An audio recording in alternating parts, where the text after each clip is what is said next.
disappointing others is a skill. It's a muscle you have to build. It is not my job to please people. It is not my job to make sure that they agree with every choice that I make. They can feel however they want to feel about the choices that I feel are right and true for me.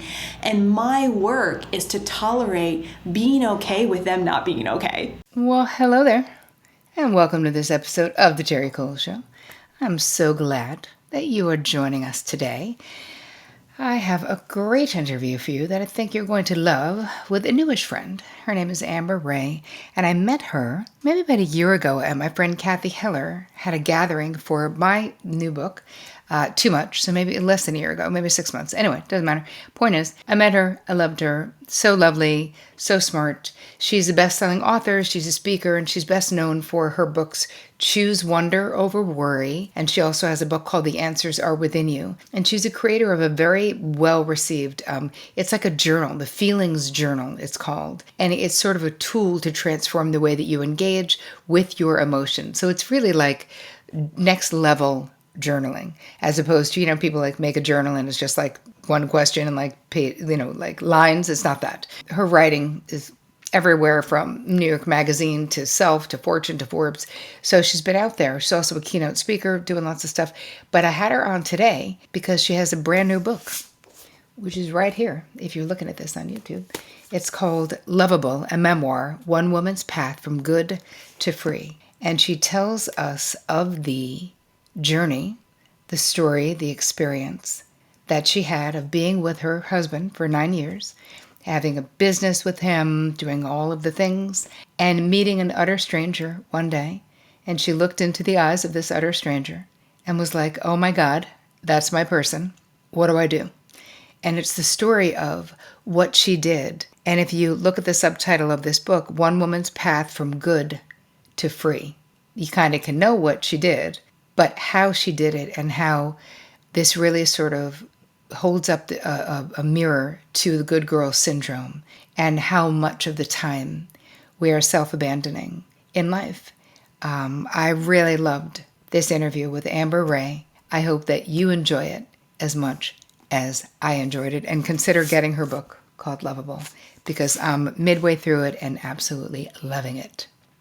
I'm so excited to welcome my pal Amber Rae to the Terri Cole Show. Welcome. Thank you. I'm so excited to be here with you and to see your beautiful face. So fun. The last time I saw you, I was just telling the peoples who are listening, was at Kathy Heller's house. And that was actually the first time we met, was at a celebration for my last book, which was such a good damn book. Nice of Kathy. Why, thank you, my friend. Speaking of books, this is pretty exciting, that what we're talking about, which is your brand new book, just out August 7th. So let's talk about it, shall we? It's called, you guys listening or watching, it's called Lovable, a Memoir, One Woman's Path from Good to Free. Now, how does that sound for all my high-functioning codependents out there? I think it sounds probably pretty good. So before we get into it, even though I basically gave your basic background and stuff, but I feel like we all do what we do for reasons, right? Whatever we choose to do in life. So why do you, what happened in your life that brought you to doing what you do? And then we're going to break down everything about Lovable. But you, just as a writer, as someone who is out there doing your thing, what happened in your life that got you here? It was a beautiful combination of trauma and beauty. I was raised by a single mama who had me very young, badass entrepreneur, but hadn't done a lot of healing or work on herself. And so at a very young age, her and I were best friends. And that also meant that I grew up very quickly. I was sometimes the mom. There was a lot of role reversal, parentification, all that good stuff. And I think writing for me, because I started journaling very young, was that space I could have just for myself. That space that I could have to hear myself, to be with myself without any interruption, without anyone stepping in my space. And really, it was the thing that was just mine. And it just I came so alive on the page. And whether that was journaling, writing. I was 11. I was very into computers. I grew up next to my babysitter's father built and sold computers. So I was 5 years old building computers. I was starting online magazines and AOL chat rooms when I was 11. It was always just about creation and expression. And so I think that came from the conditioning of what I was born into. And then at the same time, my mom was also redeveloping the South Loop of Chicago. She was in real estate development and construction. She had 40 men work for her. She was the only woman in the field. She was a powerhouse in career, and kind of like, you can do anything you put your mind to. You know, women are not less than men. Like, I'm going to show, you know, she was just very, you know, with her like vodka and cigarette and her spiky heels. She was, you know, very much like, you follow whatever you're curious about. You can chart an unconventional path. So it was like this like beautiful combination of those two things that I think really like was fertile soil for everything that I've done and become. I love it so much. That's such a good visual. So let's move it to what inspired you to write this book, Lovable, after your previous works, right, focused on wonder and worry and self-discovery. And this is a departure from that.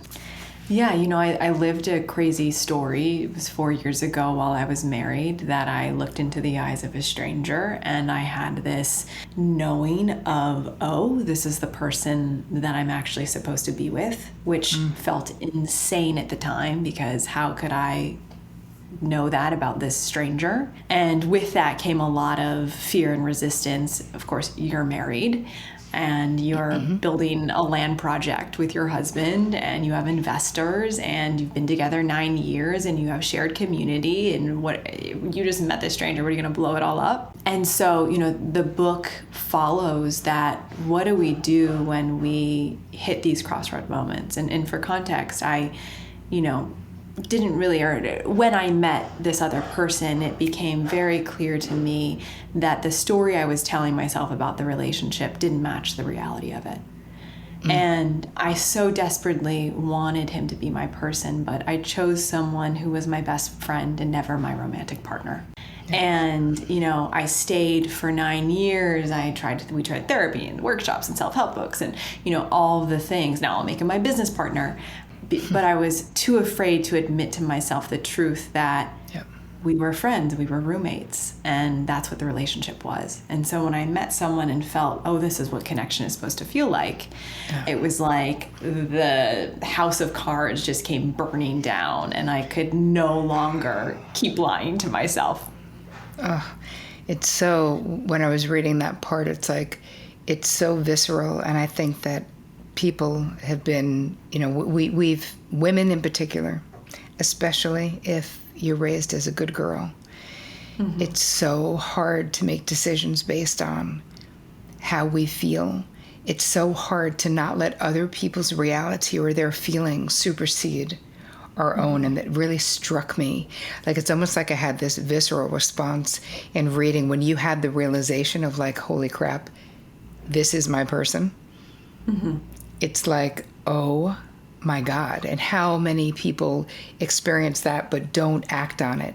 So how did you decide? Just walk us through a little bit. And of course, people obviously go get this book. It's available everywhere. By the time this comes out, it will be. But how did you decide? Walk us through a little bit of your process. Well, first, I completely resisted it and told myself it was crazy, maybe in another life. There's no way I'm going to blow everything up, hurt people I love, be shamed by the world and my community for this person. And so my first reaction was, no, I'm going to keep trying to make this marriage work. And then I think, but the crack was there. It was like the first crack in the window, and then all of a sudden it started cracking.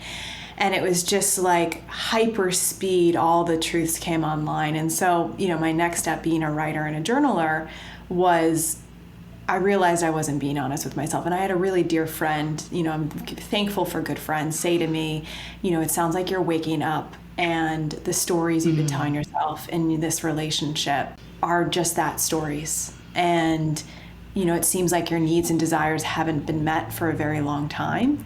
And, I want you to be satisfied. I want you to have your needs and desires met. And so why don't you let's look more closely. And so I turned to the page and started asking myself questions like, what truth am I afraid to admit to myself and why? Where am I disappointing myself so I don't have to disappoint another? Like, of course, what am I so afraid of? And all of my reasons were I don't want to hurt him. I don't want to hurt his family. Like, everything was other and outward focused. Nothing was, I'm afraid of making the wrong choice. I'm afraid of disappointing myself. It was all, I am going to hurt and disappoint other people. And that led me to overstay. And I also, looked at it led me to overstay in friendships, overstay in all kinds of dynamics, jobs, situations in my life, because I really clung tightly to the good girl. My friend Maho Molfino wrote a book called Break the Good Girl Myth, the good girl harmony myth, which is, I'm not gonna disrupt the peace. I'm going to be easy and, and I'm going to have it all together and I'm going to figure it out and I'm going to make it happen and I'm going to persevere and I'm going to white knuckle my way through. And even if I am killing myself and hurting myself, like, I don't even realize I'm doing that because everyone else around me seems okay. And so, it was really having to recognize and get honest about that pattern. Yeah, go ahead. There's something that stands out in the description of, I'm going to white knuckle it, I'm going to make it happen. Because when you're an effective person, like when you're a person who knows how to get things done, it's almost like you feel like you can do that. But as we both know, emotions aren't like that. What I've witnessed in my therapy practice over the last almost 30 years is when women come in and they talk about being torn. I mean, I'm just not sure. I'm confused. A lot of times, confusion. They will present as confused when what they are is terrified to know what they know. Oof. Yes. I have goosebumps. Yes. Right? It's too afraid. And I always say, listen, the truth is the truth. And when you're alone, you know what it is. So what I'm saying is that we can together discover the truth and you can do nothing. Just knowing the truth doesn't mean that you need to make changes today. But I always wanted to create some safety in people knowing the truth about how they felt, because I knew, of course, once you really know it and it comes from the basement to the main part of the house or the unconscious to the conscious mind, it's just hopefully a matter of time before you're able to choose changing something, because it's obviously not working, Yes. The subtitle of the book is One Woman's Path from Good to Free. So I wanted to talk a little bit about what did you mean, sort of personally, from that journey from good to free? What did that mean to you? Yeah, good was pleasing others, not rocking the boat, not disappointing, not hurting. And free was self-abandonment. Yes. I will disappoint and abandon myself so that I don't disrupt the peace or make anyone mad at me.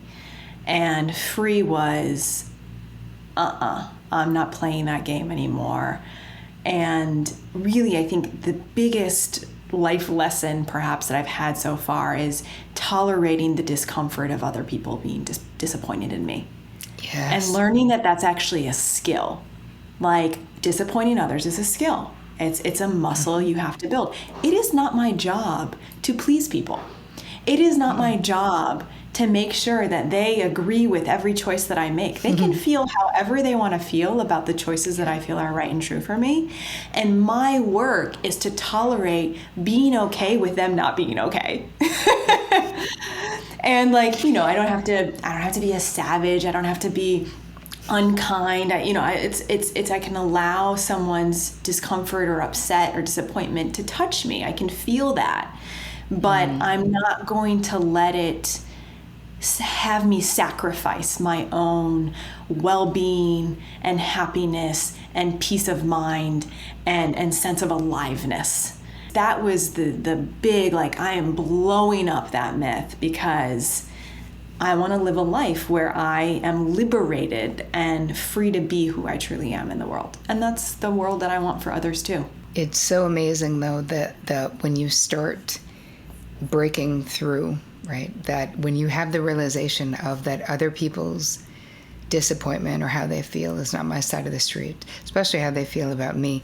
I remember many, many years ago first hearing that that saying that we've all heard a million times, what other people think of me is none of my business.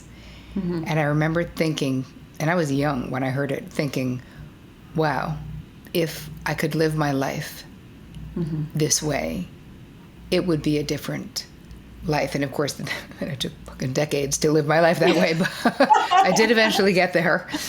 Yeah. But I recognized it even as a young, in my teen years, as something that is aspirational. And I think that there's something so important because so much of your work, even previous to this, and I wonder how this connects to this, is about working with intuition, right? Like there's so much of it is like helping people tap into it. So how do you even define intuition? And how did your intuition impact the situation? Yeah, intuition is that deep knowing, that quiet stillness, that, like you said, the unconscious that it just knows. It just feels right, true, aligned. Whereas is the contrary of intuition might be, there are a lot of different things, but anxiety can interfere with intuition because anxiety is trying to protect us and keep us safe, but anxiety is very wired and energetic and a lot of thoughts, and often in my experience has been those things come in tandem. My intuition will be like, you're not in love with your partner, this is not the right marriage, he's your best friend, you need to leave. And anxiety was like, oh, but because my life in some ways was comfortable, and change required me to go into unknown territory, which is scary. And so, intuition, how I tap in is really actually giving voice to both. And it's having that quiet space where I can really hear it, and then noticing the other parts of me that come online, the afraid parts, whether it's the perfectionist or the harmonizer or the fear voice, and recognizing them. And I actually do journaling work where I'll dialogue with them. Hey, fear, what do you want me to know? Hey, anxiety, what do you want me to know? What are you afraid of? Just because I find that when I can give voice to the parts that are almost just louder than the intuition, then they loosen their grip and intuition resurfaces and says, no, this is what's true. And I love that speaking to the parts. Yeah, it's a dialogue with all parts of me, and knowing that, okay, these fear and anxiety are really annoying. Like, shut up. But also, hey, I get it. You're trying to keep me safe. Like, let's have a conversation. You're welcome at the table too. Very IFS of you. I love IFS. I know. It's so good. It's so inclusive. It's so helpful. It really is it's one of a groundbreaking organizational way of doing self-work that really is different. Good for you, Dick Schwartz. Anyway, moving into, the book is structured in 3 parts. So we have the Be Good, we have the Be Brave, and we have the Be Free. So can you walk us through a little bit of the progression of why did you choose this particular framework? Yeah, the framework actually came in the end. I thought I would have it at the beginning. And it was something that, writing a memoir is so different than writing a self-help book, like my first few. It really it was kind of this wild, intuitive process where I just was, what is alive in me and what needs to be said. And so much of writing, I find, especially writing memoir, I had to really give myself permission and space to write freely as if no one would ever read it. Because then I could really access the truth, and I could allow the writing of this book to be a healing process for me. Later, I could then bring in my editor hat and figure out, okay, how do I structure and sequence this? Maybe that story's not necessary. That scene doesn't really add much to the book and is a little defamatory, whatever. Totally. Maybe we don't need that one. But what I realize is that, when I was, because I wrote this book also in some ways when I was in it. and also when I was reflecting on it. But once I had the story, I realized that, and I think this is a lot of the stages that women go through when they make a big change, is at first I was being good and thinking I could go along with it and make it work. And then there's a crack open moment where I have to face something that's very scary, which requires us part two to be brave. And then bravery in a lot of ways was the deep inner work, the facing the triggers, looking honestly. And as a result of doing that deep inner work, I noticed that I was feeling tremendous freedom and liberation. And I was stepping more fully into myself, which leads to part three, be free. Yeah, the vulnerability though, and it does take courage, of course, to do this. But what I love about this book is that, yes, it's a memoir and it's a story and it's your story, but it's also a how-to. It is a guide, as much as we're not calling it like a self-help book, but the truth is, and really it is that.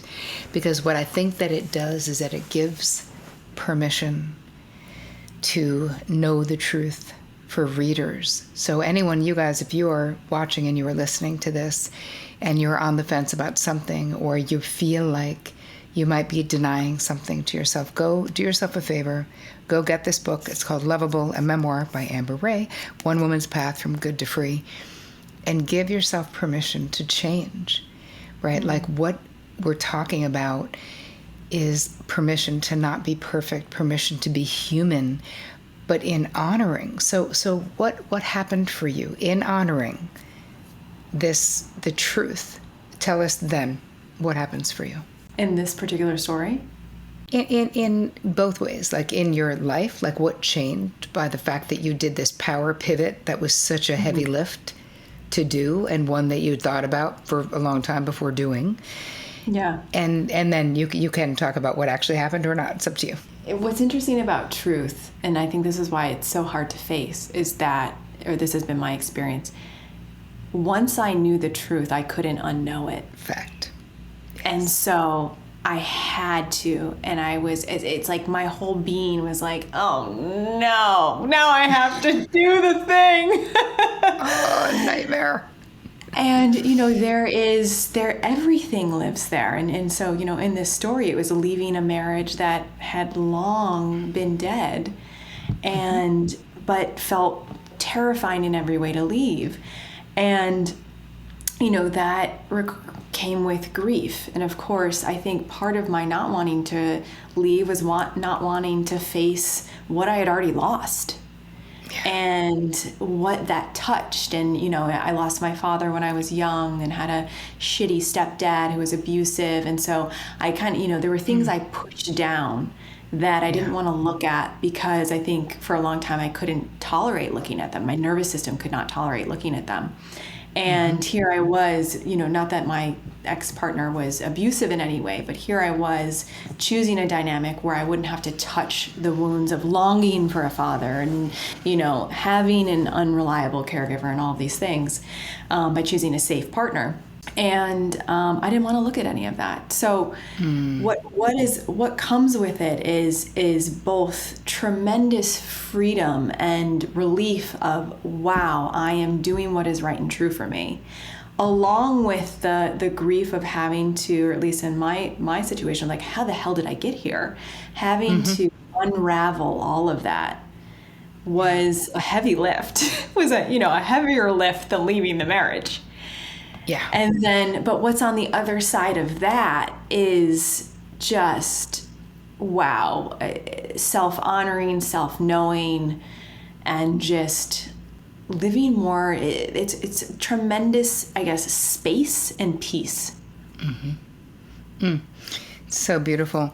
In leaving relationships, I remember leaving a long-term relationship, and I was so trapped and felt so trapped, and we had so many things, and we lived together, and we, not as many things as you, but the thought of leaving was so scary, and so like how to do it. And I just remember finally doing it like terribly at like 2 a.m. I like got in a cab and went to my sister's apartment in New York, like just doing it just so messily and awful because I waited too long.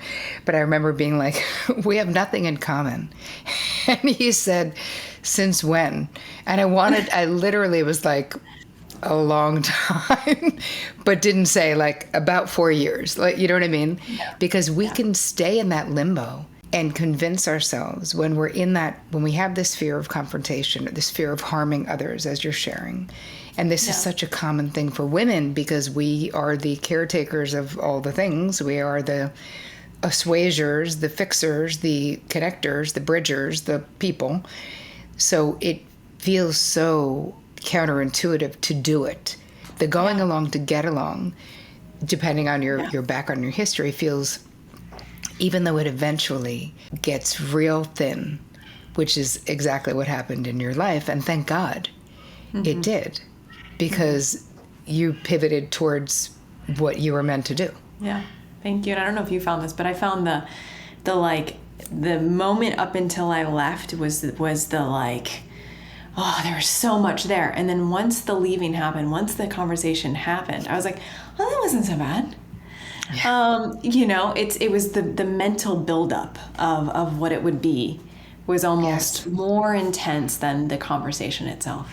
What's so amazing, though, and what you share so beautifully in the book is it's possible, right? Like, you did it. You lived, everyone's living, everyone's thriving. Like, it's okay to choose you. In the book itself, you explore the concept of being lovable versus being good, which I liked this distinction. So how do you differentiate between those two states? Yeah, for a long time, I believed that my lovability was determined by if other people accepted me, if I was accomplishing, if I was good, if I was, it was very externalized. And it took me a long time to learn that my lovability is inherent, it's within, and no amount of achievement or success or applause is going to fill this never-ending void of looking outside to fill that. And it was really learning to, what does it look like to fill my own cup? What does it look like to meet my own self? What is when do I feel worthy, and is that enough? So it was really a process of not looking outside, but rather looking that approval begins within, because I chased and chased and chased, and it was just a never-ending quest.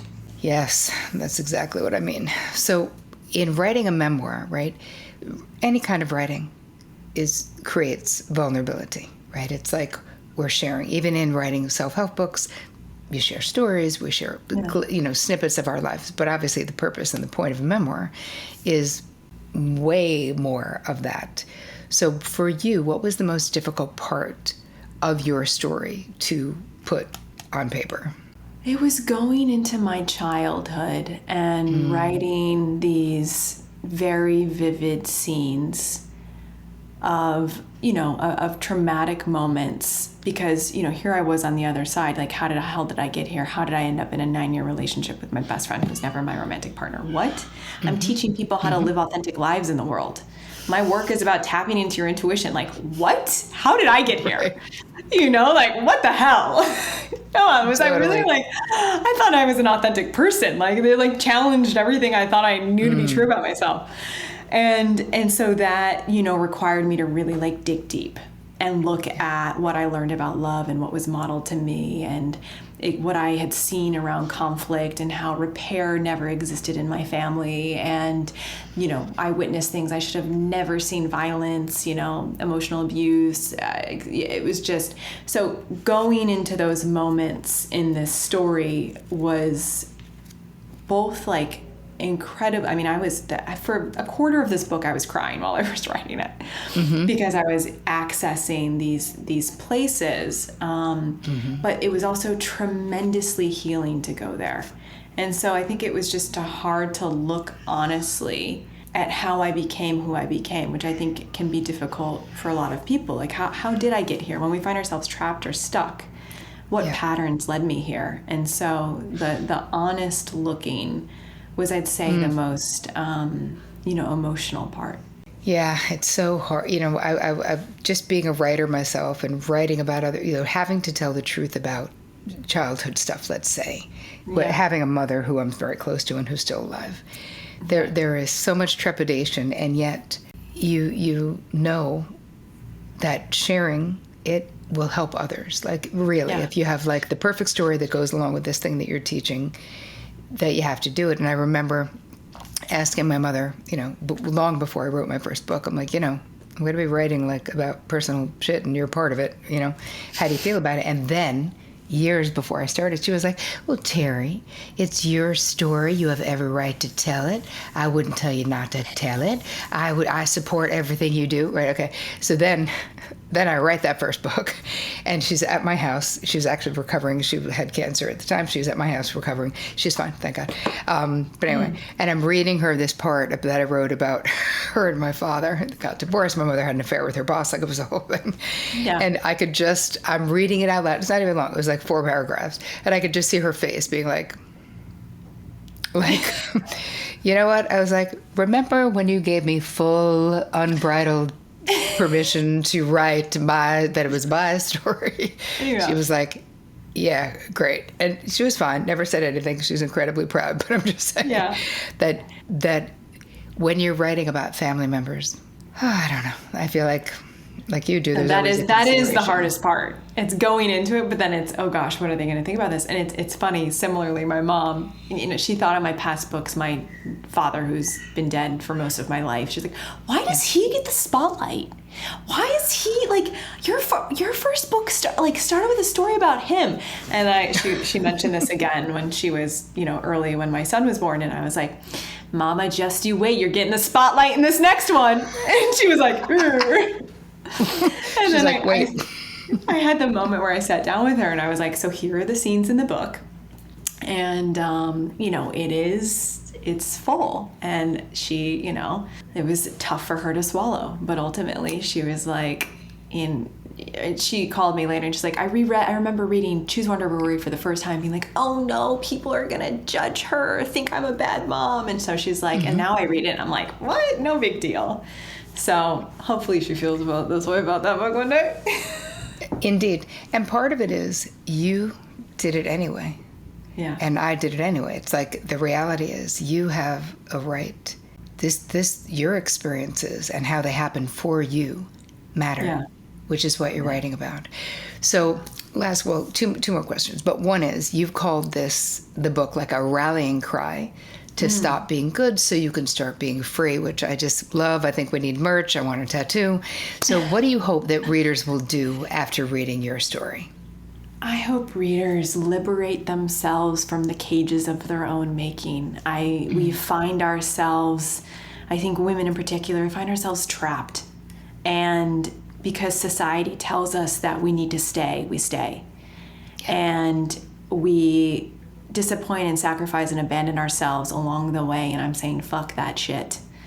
I'm saying, do what is right and true for you. Honor yourself.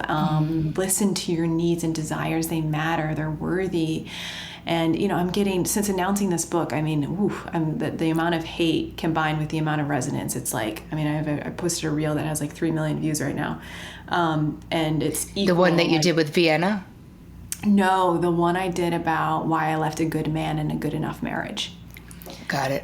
And, there are people calling me the devil, saying that I need to die. And then I'm getting thousands of messages from women like, I've been married for 18 years. I've been intimate 4 times. I feel guilty and wanting more. Or this is my exact story. Or it's just like, I didn't even know the chord I was going to strike. And so, the book isn't just about marriage. It's about any situation you find yourself in where you're like, this isn't it.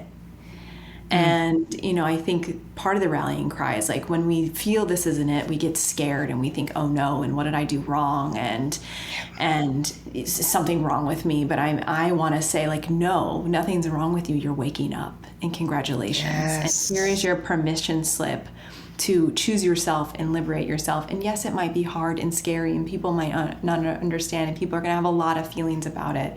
But at the end of the day, what matters is how you feel about yourself. Yep. And so you have to make the choices that reflect that. And how you live your life, like you liberated yourself so that you could live the life that you were meant to live, right? Yeah. And only we can do that. I love that so much. It is a rallying cry.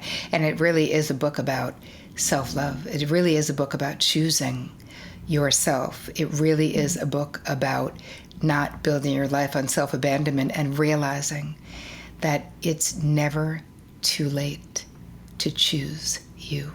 Even when for you it looked like it was too far gone, it was too many years, we have a business, we have a thing, but you did it. No. You did it. No. Okay, so last question for you is, personally, what has been your most challenging boundary struggle, and how have you overcome it if you have?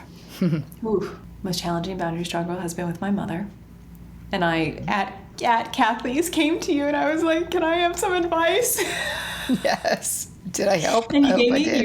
You did. You gave me great advice. And I think the biggest lesson is understanding the difference between boundaries and requests, because I spent 38 years of my life, I'm 39 now, so maybe in the last year, 38 and a half years of my life, making requests of my mother, because I wanted to save, fix, help, coach, guide, don't have another drink, please lower your voice, oh, don't react that way, I was always making requests, and finally I learned that I didn't need anything about her to change. And in fact, my desire to change her behavior was just killing me.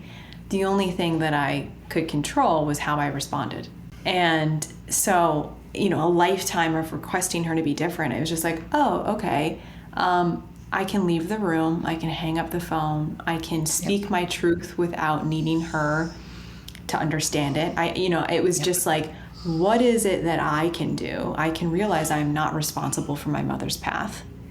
And really and so it was just that. It was coming back to myself, getting off of her yoga mat. I was on her yoga mat for way too long, trying to help her bend in certain directions and let her body didn't want to go. And I had to come back on my yoga mat and just accept her as she is, which of course came with pain and grief and sadness, because it was if mom is healthier, if she takes better care of herself, XYZ, then I'll finally get the love and the care that I'm wanting. But I'm an adult 39-year-old woman now, and I don't need my mom to take care of me. And so it's really allowing her to be as she is and coming back to myself. Oh, so major, so beautiful. You guys, the author is Amber Rae. The book is Lovable, a memoir, one woman's path from good to free. If you're on YouTube, this is what it looks like. It's a beautiful cover. We love it. So excited for you. Go get this book. It is available where all fine books are sold. Amber, this was so fun. I'm so excited for you. I'm so proud of you for putting this book out into the world. I know that you're helping right now 3 million people on one reel. Imagine how many people's lives you're positively affecting with your truth-telling self. So thank you, thank you, thank you. Thank you so much.